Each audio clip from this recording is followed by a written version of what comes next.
कुठेतरी त्याच्या बाबड्या जानवर त्याचा विश्वास परत बसू लागला. सगळं व्यवस्थित होऊ लागलं होतं. पण विषय देवाय कार्तिक ठाकूर. तसे मंत्रालयात आपल्या केबिनमध्ये आरामात खुर्चीवर बसलेले मुख्यमंत्री साहेब सर्जेराव गुणाजीराव देशमुख पाटील लगेच ताठ झाले. भीतीचा एक टपोरा थेंब अलगद कपाळावरून घरंगळत मानेवर पडला आणि ते दचकले.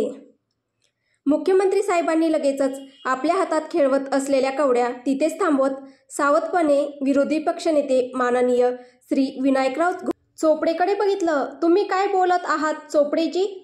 विनायकराव चोपडे: मला काय म्हणायचंय ते तुम्हाला चांगलंच माहीत आहे मुख्यमंत्री साहेब. कशाला ताकाला जाऊन भांडं लपवता? मुख्यमंत्री साहेबांनी मात्र कळून न कळल्यासारखं करत लगेच विषय गुंडाळून ठेवायला सुरुवात केली. मुख्यमंत्री साहेब, हे बघा चोपडेजी, मला काय बोलत आहात ते काही कळत नाही आहे आणि मला ह्या विषयावर काही बोलायचंही नाही आहे. तुम्हाला दुसरं काही बोलायचं असेल तर बोला. तुमचे काही इतर मुद्दे असतील तर तेही मांडा, नाहीतर निरोप घेऊ शकता तुम्ही. पाटबंधारे खात्याअंतर्गत माझ्या काही अतिशय महत्त्वाच्या बैठका आहेत. सरकारी अधिकारी, संबंधित खात्याचे राज्यमंत्री, मंत्री, सचिव आणि मुख्य सचिवांबरोबर. त्यामुळे मला लवकरात लवकर उपस्थित राहणं गरजेचं आहे. त्यामुळे आता तुम्ही निघाला तरी चालेल. अंगावरचं झुरळ झटकावं याप्रमाणे मुख्यमंत्री साहेब त्या चोपडेला झटकत आपल्या खुर्चीवरून उठू लागले. चोपडे दातोट खात काहीसा चरफडतच त्या उठणाऱ्या सर्जेरावांच्या मूर्तीकडे बघत होता. चोपडे मनात, साला एवढा कसला माज दाखवतोस रे, आणि तोही मला, या विनायकराव कार्तिक चोपडेला? हरामखोरा माणसा, तुझ्या आधी ही खुर्ची, ही केबिन, हे मंत्रालय, हे राज्य माझंच होतं. ह्या चोपडेचं. मीच इथून बसून राज्य करायचो सगळ्यांवर. तेव्हा तू केवळ एक आमदार होता, माझ्या पायाशी पडलेला, लाल गोटात बसणारा निव्वळ एक कुत्रा. पण तो देवाय ठाकूर आला आणि तुझ्यासारख्या रस्त्यावरच्या भिकारड्या थर्ड क्लास माणसाला आमच्या डोक्यावर चढून गेला. विलासराव, का तू तो दिवस जेव्हा तू 17 वेळा माझ्या केबिनच्या बाहेर कुत्र्यासारखा उभा राहून सलाम ठोकत होता? साला आता मला सांगतोय की मीटिंग आहेत? तुझ्या चोपडेचा पारावर पारा चढत होता. इथे बेरकी सर्जेरावांनी चांगलंच माहीत होतं की विनायकराव चोपडे काय चीज आहे ते. पण कदाचित त्या विनायकराव चोपडेला माहीत नव्हतं की देवाय कार्तिक ठाकूर काय सैतान आहे आणि काय लेवलला जाऊ शकतो. सर्जेराव चोपडेचे कट कारस्थाने सहन करू शकत होते, पण देवाय कार्तिक ठाकूर ने मांडलेला रक्ताचा खेळ खेळण्याची ताकद, हिंमत आणि सहनशक्ती तिन्ही त्यांच्यात नव्हती आणि नाही ती ते अफोर्ड करू शकत होते. चोपडे आणि मुख्यमंत्री साहेब बराच वेळ एकमेकांशी नजरेनेच द्वंद्वयुद्ध खेळत होते. शेवटी ही नजरेची तटबंदी फोडून विनायकराव चोपडे मुख्यमंत्री साहेबांना बोलले. विनायकराव चोपडे: हे बघ सर्जेराव, तुझे नि माझे मतभेद आयुष्यभर चालू राहतील, पण इथे मुद्दा त्या ठाकूरचा आहे. तुझ्या हिताचीच गोष्ट करण्यास आलो आहोत आम्ही. मुख्यमंत्री साहेब भडकत ताडकन आपल्या खुर्चीवरून उठून उभे राहिले आणि रागाने बोट करून विरोधी पक्षनेते विनायकराव चोपडेला बोलू लागले. चोपडे, मुख्यमंत्री आहोत आम्ही असा एकेरी नावाने केलेला उल्लेख खपवून घेणार नाही. आता मी तुमच्या दारापुढचा नौकर राहिलेलो नाही की जे तुम्ही मला नावाने हाक माराल की हाडतूड कराल. त्यामुळे भाषा आणि मर्यादा दोन्ही सांभाळून माझ्याशी बोलायचं. मुख्यमंत्री साहेबांच्या नाकपुड्या रागाने नुसत्या फुरफुरत होत्या, तर समोर चोपडे आरामात खुर्चीवर रेलून बसून राक्षसासारखा खदाखदा हसत होता. त्याचं हसणं थांबतच नव्हतं. एक वेळ सर्जेरावांना वाटलं की जवळ जाऊन त्याचा गळा दाबावा. चोपडे कसंबसं आपलं हसू थांबवत, तो ठाकूर काय बोलतो रे तुला? माननीय नामदार मुख्यमंत्री साहेब सर्जेराव गुणाजीराव देशमुख पाटील की ए सर्जा की ए मोती यू असं बोलून कुत्र्याचं बिस्किट फेकतो तुझ्या पुढे. ही विन्या. मुख्यमंत्री साहेब संतापाने गरजले. अपमानाने त्यांच्या नाकपुड्या नुसत्या फुरफुरत होत्या. त्यांच्यासमोर बसलेल्या विन्याचा नरडाब दाबण्यासाठी त्यांचे हात नुसते शिवशिवत होते. शेवटी देवाय ठाकूरसारखे लाखो नाही पण 100-1 खून तर त्यांनी ही पचवले होतेच की, त्यात अजून एक भर. काय फरक पडतो? पण विनायकराव चोपडेही पोचलेला व्यक्ती होता. कोणी साधासुद्धा सरळमार्गी व्यक्ती नव्हता की मुख्यमंत्री साहेबांच्या ओरडण्याने घाबरून जाईल. विनायकराव चोपडे हातातला चष्मा अलगद रुमालाने पुसत अगदी हळू आवाजात शांतपणे मुख्यमंत्री साहेबांना बोलले. माझ्यावर ओरडू नका मुख्यमंत्री साहेब, त्या देवाय ठाकूरवर ओरडा. खरं म्हणजे म्हटलं तर आपण राजकीय नेते ह्या राज्याचे अनभिशिष्ट राजे आहोत. आपला हुकुमार हे राज्य चालवायला हवे. त्या ठाकूरने आपल्या सगळ्यांच्याच गळ्यात कुत्र्याचा पट्टा घालून जिनक तर कुत्र्यापेक्षा बेकार करून टाकला आहे. एकही पक्ष, एकही नेता बाकी ठेवला नाही साल्याने. एवढंच काय, दिल्लीच्या तख्तवरही त्याचीच सत्ता. उद्योगधंदे ह्याचेच, एअरपोर्ट ह्याचेच, देशातले मोठमोठी हॉस्पिटल, हॉटेल्स याचीच, न्यूज चॅनल्स, मीडिया हाऊसेस याचेच, शैक्षणिक संस्था याच्याच, पोलीस फोर्समध्ये पण ह्याचीच माणसं. असं कुठलं मंत्रालय आहे जे त्याने फोडलं नाही? ते त्याची माणसं नाहीत? हळूहळू साऱ्या देशाला गुलाम बनवून ठेवलं आहे याने. सगळ्या राजकीय नेत्यांना ओलीस आणि स्वतः मात्र सम्राट बनवून सगळ्या शहराच्या, राज्याच्या, ह्या देशाच्या डोक्यावर बसलाय तो देवाय कार्तिक ठाकूर. या देवाय कार्तिक ठाकूरला काहीतरी करायची खरंच गरज आहे, नाहीतर हा खरंच आपल्या गळ्यात पट्टा बांधून त्याच्या दारापुढे सलाम ठोकायला उभं करेल एके दिवशी. कसला विचार करत आहात सर्जेराव? अजून पण वेळ गेलेली नाही आहे. आपण जर सगळेच एकत्र झालो तर त्या देवाय ठाकूरला पायाखाली एखाद्या किड्याप्रमाणे चिरडणं सहज शक्य आहे. त्या ठाकूरचा जीव त्या मैनेत आहे. त्या मैनेची मान पिरगाळली तर तो लांडगा, तो हरामखोर राक्षस स्वतःहून मरून जाईल. बंदुकीची साधी एक गोळीही चालवायची गरज पडणार नाही आपल्याला. किती दिवस त्या ठाकूरच्या दहशतीत काढायची? जरी आज तो तुमच्या पार्टीला सपोर्ट करत असला तरी त्याच्या भीतीमुळे तुम्ही एक दिवस तरी शांत झोपला आहात का आजपर्यंत?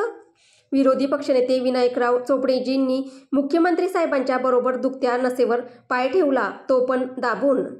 खरंच बोलत होता तो चोपडे. या गेल्या 7-8 वर्षात जेव्हापासून ते देवाय ठाकूरची मदत घेऊन या राज्याचे मुख्यमंत्री बनले होते, त्या दिवसापासून एवढ्या समृद्ध राज्याचा मुख्यमंत्री बनून सुद्धा एकही दिवस शांत झोप लागली नव्हती त्यांना.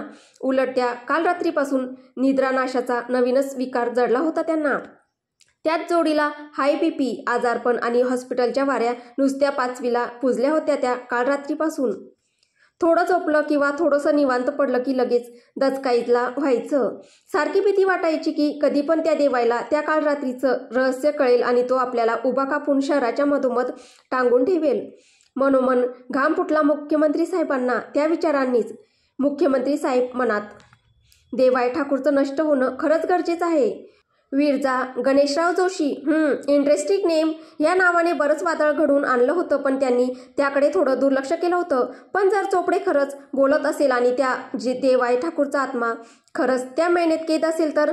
विचारांनी सर्जेरावांची मूठ आपोआप घट्ट दाबल्यासारखी होत होती. पण विरजा जोशीचं पण त्या किंजल ठाकूरसारखं झालं आणि आपण परत अडकलो तर? देवाय ठाकूरच्या अपार दहशतीने त्यांची ती घट्ट मूठ थरथर कापू लागली आणि सुटू लागली. मुख्यमंत्री साहेब मनात, गेल्या वेळी थोडक्यात वाचलास तू सर्जेराव, पण यावेळी मात्र तो ठाकूर तुला सोडणार नाही. मरण परवडल, पण त्या ठाकूरच्या हातात सापडणं म्हणजे. भीतीने त्यांचा श्वास वरखाली होऊ लागला. आता अटॅक येतोय की काय असं त्यांना वाटलं. अंग नुसतं घामाने ओलचिंब झालं होतं. घाईघाईने त्यांनी लगेच आपलं ड्रॉवर उघडलं आणि बीपीची गोळी पाण्याबरोबर घटकन गिळून आपली धडधड करणारी छाती थोडी शांत केली. धक धक धक धक अजून कापत होतं ते हृदय देवाय ठाकूरच्या नावाने. हा देवाय कार्तिक ठाकूर का सगळ्यांच्या जीवावर उठला आहे? का जगू देत नाही कोणाला शांतपणे? अखेर हा मरणार कधी? मुख्यमंत्री साहेबांनी नुसती आतमधून चिडचिड होत होती. आतमधून नुसता राग निघत होता, पण तेही चिडचिड. राग बाहेर दाखवू शकत नव्हते. शेवटी एक नंबरी अस्सल कावेबाज राजकारणी ठरले होते. He just can't afford to show his true colour, just can't. पण वेळ आली की नक्कीच. लगेचच हाताला जी फाईल मिळेल ती फाईल घेऊन मुख्यमंत्री साहेब त्या केबिनच्या बाहेर पडले. जाता जाता चोपडेला बोलले, मला जरा अर्जंट मीटिंग आहे, मी जातो. 4 पावलं पुढे गेल्यावर त्यांना लक्षात आलं की चोपडे अजून पण त्यांच्या केबिनमध्ये बसून आहे. लगेचच ते मागे वळले आणि बोलले, तुम्हीही निघा. तसाच चोपडे चरफडतच उठला आणि रागाने केबिनच्या बाहेर जाऊ लागला. चोपडे रागात, हे तुम्हाला कधी ना कधी महागात पडेल मुख्यमंत्री साहेब. मुख्यमंत्री साहेब आपल्या बेरकी डोळ्यांनी दूर जाणाऱ्या विनायकराव चोपडेच्या पाठमोऱ्या आकृतीला बघत होते. मुख्यमंत्री साहेब मनात, चोपडे, मी समोरून वार करत नाही, कधीच नाही, आणि म्हणूनच आज मी ह्या राज्याचा मुख्यमंत्री आहे आणि तू विरोधी पक्षनेता. देवाय ठाकूरवर समोरासमोरून वार करून मला तुमच्या ह्या क्रॉसफायरमध्ये अडकून फुकटचं मारायचं नाही आहे. एवढा मूर्ख वाटलो का मी तुला हरामखोरा की तुझ्या फायद्यासाठी स्वतःच्या जीवाची, सत्तेची आहुती देईल? त्या ठाकूरबरोबर माझा हिशोब मी नक्कीच पुरा करीन, पण वेळ काळ बघून आणि माझ्या पद्धतीने. तेव्हा वेळ पण माझीच असेल, सोंगाट्या पण माझ्याच असतील आणि शेवटचा डाव पण माझाच असेल. मुख्यमंत्री साहेबांनी खिशातल्या कवड्या काढून झरकण टेबलावर फेकल्या. पण नेहमीप्रमाणे ह्याही वेळी डाव त्यांच्या विरुद्धच लागला. दातावर दात पिसत मुख्यमंत्री सर्जेराव जोरात ओरडले, "आखिर हा ठाकूर माझ्या हातात येणार तरी कधी?" संतापाच्या भरात त्यांनी धाडकन त्या समोरच्या टेबलालाच लाथ मारली आणि केबिनचा दरवाजा उघडून रागात तिथून निघून गेले. पण त्यांच्या हातातील एक कवडी अजूनही दूर कपाटाच्या खाली स्वतःभोवतीच गोल गोल गोल फिरत घरंगळत जात होती आणि tick tock tick tock tick tock tick, "I am coming." देवाय विरजाच्या नात्यातील वादळाची जागा आता हळूवार प्रेमाने घेतली होती. पण म्हणतात ना, जित्याची खोड मेल्याशिवाय जाईना, तसंच होतं मिस्टर सनकी द देवाय कार्तिक ठाकूरच्या बाबतीत.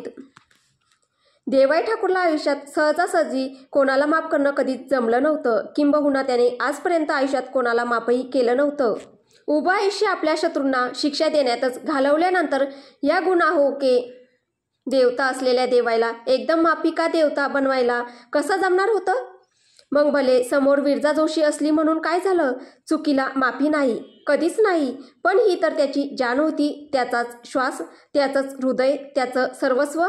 मग तिला कशी शिक्षा करणार होता तो? कसं नुकसान पोहोचवू शकत होता तो? म्हणूनच मग त्याची सारखी सारखी चिडचिड व्हायची. कधी ती चिडचिड त्याच्या वागण्यातून बाहेर पडायची, तर कधी बोलण्यातून.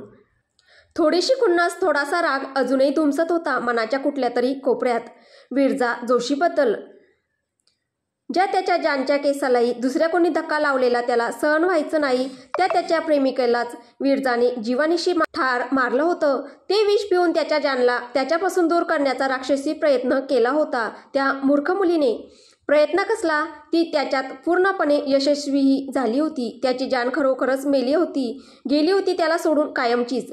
ते तर देवायची जिद्द आणि अपार प्रेम होतं आपल्या जानवर, म्हणून त्याने शेवटपर्यंत हार मानली नाही आणि त्या दुष्ट नियतीकडून स्वतःच्या कोकराला परत हिसकावून घेऊनच आला शेवटी. म्हणून ठीक आहे. नाहीतर या विरजा जोशीने कुठलीच कसर बाकी ठेवली नव्हती त्याला त्याच्या प्रेमापासून कायमचं दूर करण्यात. मग कसा काय माफ करू शकत होता देवाय ठाकूर त्या विरजा जोशी नावाच्या मुलीला? कसा? पण देवाय ठाकूरचा प्रॉब्लेम हाच होता की त्याची जान आणि विरजा जोशी एकच होती. मग कोणावर प्रेम करणार होता तो आणि कोणाला शिक्षा देणार होता? टू मच कॉम्प्लिकेशन फॉर हिम. म्हणूनच अधिमधी कधीतरी रागाने धुमारे फुटायचे त्याला, अंगाला सॉलिड अक्कड द्यायची. मन भरून खडूसपणा करायचा तो विरजासमोर, कारण विरजाच्या भाषेत तो होताच कडू कारलं. खडूस, महाखडूस, सुपर खडूस. वांग, बटाटा, पावटा, सुरण, पडवळ, भोपळा, अगदी सगळं काही. आज पण काय बिनसलं होतं साहेबांचं माहीत नाही. सकाळपासूनच हा खडूस महाराजा अक्कडके शहनशाह जरा जास्तच आखडून बसला होता तिच्यावर उगाचच रागून. स्थळ देवायची बेडरूम. वेळ रात्रीभराची. देव विरजा दोघेही बेडवर झोपले होते, पण एकमेकांकडे पाठ करून. तिचं तोंड उत्तरेकडे तर त्याचं दक्षिणेकडे. विरजाने त्या दिवशी देवायला स्टडी रूमच्या बाहेर काढताना जी हिंमत दाखवली होती ती एव्हाना कुठल्या कुठे फुर झाली होती आणि आपल्या विरजादेवी परत आपल्या मूळ रूपात म्हणजे बिगी पिल्ली झाल्या होत्या. तर तिथे तो खडूस पावटा मात्र नाक फुगून बसला होता. मनात तर खूप होतं त्याच्यात की तिच्या जवळ जावं, तिला अगदी मन भरून जवळ घ्यावं. पण हाय, त्याची ती सुपर से उपर अकड त्याला काही सुचू देत नव्हती. देवाय मनात, मी कशाला जाऊ तिच्याकडे? तिला नाही का येता येत माझ्याकडे? काल पण मला पडवळ, पावटा, वांग, बटाटा असं काही बाई बोलत होती. मग चुकी तिचीच ना? मग तिनेच जवळ यायला हवं. विरजा मनात नाराज होत, यांना मध्ये मध्ये झटके येतात काय? कधी पण रुसून बसतात उगाचच माझ्यावर. असंच मी यांना पावटा म्हणत नाही, आहेच पावटे ते. तशी विरजा दचकून पटकन आपली जीभ चावली आणि मनातच कान पकडते, हे देवा, मी आजकाल ह्यांना खूपच उलट बोलायला लागली आहे. मला माफ कर, मी अशी नाही आहे. माझं ह्यांच्यावर खूप प्रेम आहे, पण ह्यांना कसं कळत नाही की मी एवढी बोल्ड नाही आहे ते. मला संकोच वाटतो. नाही जमत पुढाकार घेणं. ह्यांनी स्वतःहून पुढाकार घेऊन मिठीत घ्यायचं ना मला. देवाय मनात धुसफुसत, अजून पण डोक्यातून भाज्यांची नावे गेली नाहीत वाटतं हिची. तेवढ्यात विरजाने कासवासारखी अलगत मानवर करून देवायकडे बघितलं. तसं लबाड देवने गप्पकन डोळे बंद करून घेतले. त्याला वाटलं की ही येईल अशी कुशीत पटकन. सॉरी बोलेल आणि मग सगळं छान छान गुलाबी गुलाबी होईल दोघांमध्ये. तो खूप आशेने वाट बघत होता आपल्या जहानची. पण कसलं काय, मॅडमने फुरगुटून परत तोंड फिरून देवाईकडे पाठ वळवली. ते बघून देवाई मनातून चिडला. काल तर आलेली स्वतःहून माझ्या मिठीत, मग आज काय प्रॉब्लेम आहे? काल तर इतका घाण दिसत होतो तरी स्वतःहून जवळ आलीस आणि आज इतका छान दिसतोय तर नीट ढुंकून पण बघत नाही.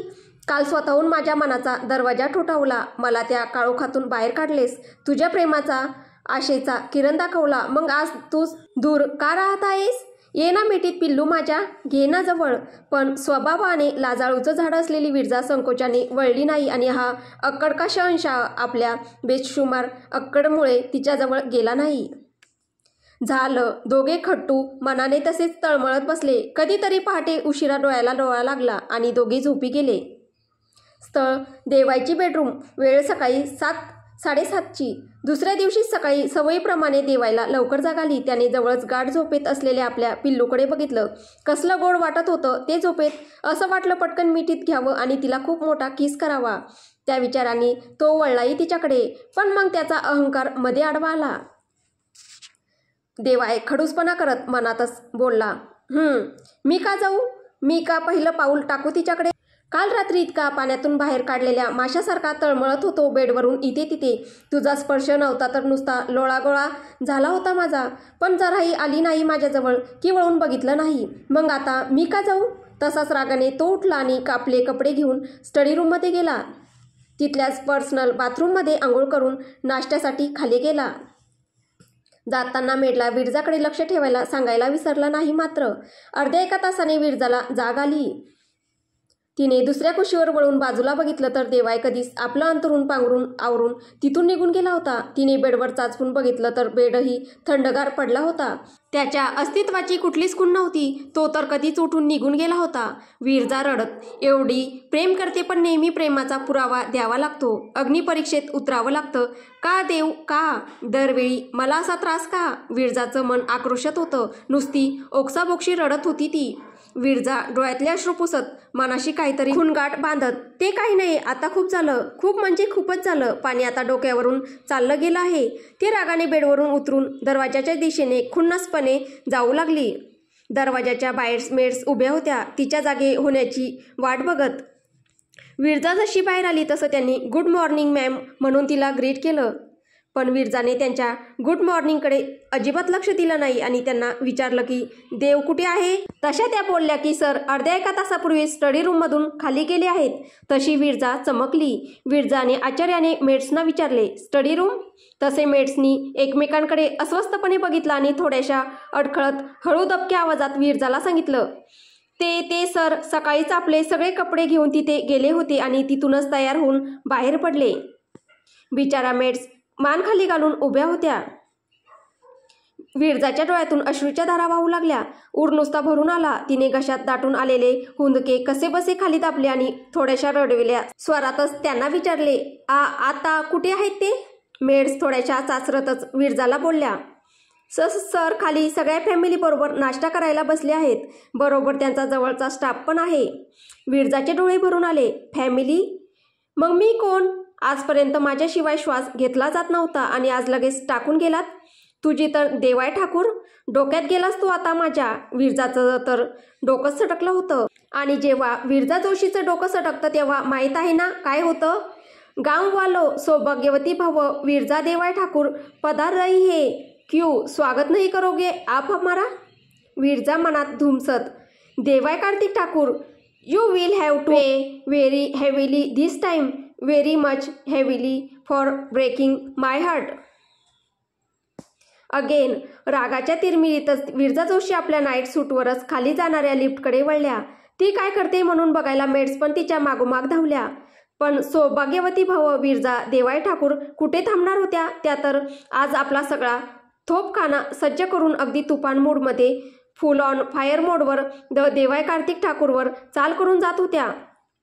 मिस्टर देवाय कार्तिक ठाकूर, जरा सांभाळून राहा राव, कारण आज तुमचा सामना तुमच्या नेहमीच्या फुटकळ प्रतिस्पर्ध्याबरोबर नाही तर जगातल्या सगळ्यात खतरनाक बायको मटेरियल बरोबर होणार आहे.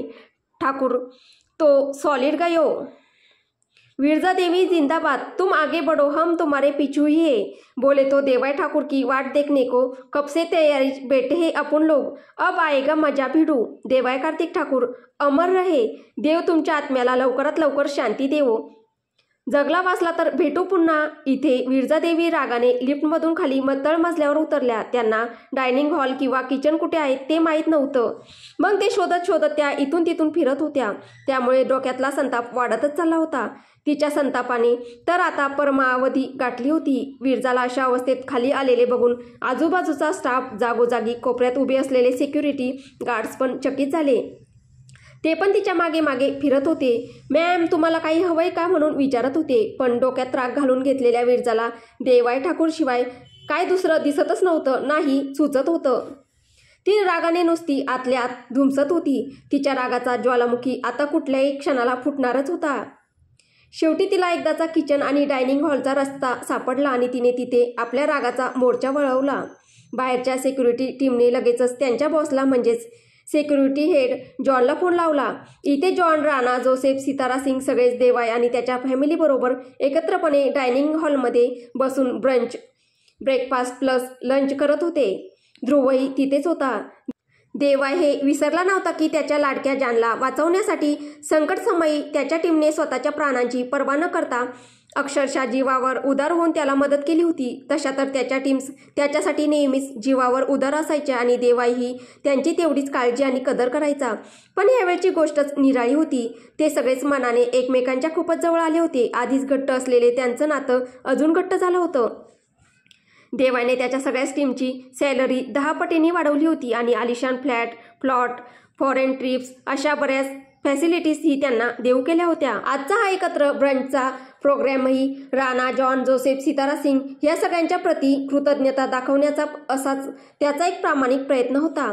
कधी नव्हे तो देवाईने लीगल ॲडवायझर मिस्टर चोप्रा पण त्यांच्याबरोबर ब्रंचला जॉईन झाले होते। बिग बॉस देवाई आणि फॅमिलीबरोबर एकाच टेबलवर बसून जेवणे हे त्यांच्यासाठी खरंच खूप सन्मानाची गोष्ट होती। तिथे जॉनच्या टीमने घाबरून त्याला फोन करून सगळी परिस्थिती सांगितली। तसे त्याच्या सिक्युरिटी टीमचं बोलणं ऐकून जॉनचे हातपायच गार पडले। ब्रेकफास्ट करत असलेल्या देवाईची ही नजर जॉनच्या विस्फारलेल्या डोळ्यांकडे गेली। त्याच्या त्या दहशतभरी नजरेचा वेध घेत देवाईने डाव्या बाजूला वळून बघितलं तर माँ की आग, दरवाजातून त्याचीच बायको चंडिकेचा अवतार घेऊन एका सिक्युरिटी गार्डच्या गळ्यातलं आय कार्ड गरगर गरगर आपल्या बोटांभोवती फिरवत आत येताना दिसली। देवाईची तर भीतीने सगळी गात्रच गोठून गेली। देवा, हिने परत दारू ढोसली की काय? तसं त्याच्या डोळ्यासमोर 4 वर्षांपूर्वी विरजादेवीनी अशाच अवतारात लावलेली वाट आठवली आणि त्याचं भीतीने त प होऊ लागले। विरजा त्या घाबरलेल्या देवाईकडे बघत दात विचकत बोलली, क्यों स्वागत नहीं करोगे आप हमारा? पत्नी है हम आपकी, नाम तो याद है ना? सौभाग्यवती भव विरजा देवाई ठाकूर। विरजाचा तो तडक भडक अवतार बघून देवाईची तर पाचावर धारणच बसली। त्याला काहीच कळेना तो काय रिॲक्ट होणार। तितक्यात विरजाने तिच्या बोटांभोवती गरगर गरगर फिरणारं ते आय कार्ड देवाईच्या पुढ्यात दानकन आदळलं आणि डोळे वर करून त्याला बोलली, माझ्या डोक्यात जात होता भेंडी, मग काय खेचलं कार्ड आणि फडदिशी टाळक्यात हाणलं। परत अडवायची हिंमत करणार नाही फुकणीचा। देवाईसकट सगळ्यांनीच आपली थरथर असलेली मान किंचित तिरकी करून डायनिंग हॉलच्या दरवाजाच्या बाहेर बघितलं। एक सिक्युरिटी गार्ड आपलं टाळकं धरून बसला होता। विरजा मॅडमने त्याचं टाळकं चांगलंच सणकावून काढलं होतं। देवाईला कळत नव्हतं की ह्या सिच्युएशनला कसं रिॲक्ट करावं। तो विचार करतच होता की विरजा देवी थेट त्याच्या मांडीवरच जाऊन बसल्या। देवाईचा श्वास तिथेच अडकला। सुन्न, एकदम सुन्न, सगळीकडे एकदम शांतता। अगदी टाचणी पडली तरी आवाज होईल इतकी शांतता होती त्या माणसांनी गजबजलेल्या डायनिंग हॉलमध्ये। अर्ध्या अधिकांचा आत्मा उडून वैकुंठालाही एव्हाना पोहोचला होता।